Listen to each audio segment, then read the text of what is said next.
how to disable smart anti-tracking on Samsung Internet Browser. Hello guys, in today's video I'm gonna show you how to find smart anti-tracking on Samsung Internet Browser. First thing, go to the browser and here you will find these three lines here in the bottom corner. Click on it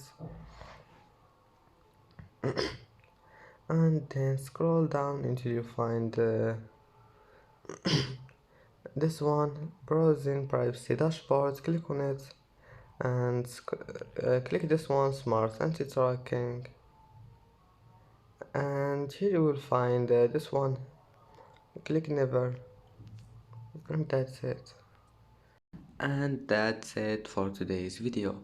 If you like this video, don't forget like and subscribe, and thank you for watching this video until the end, and see you in the next video.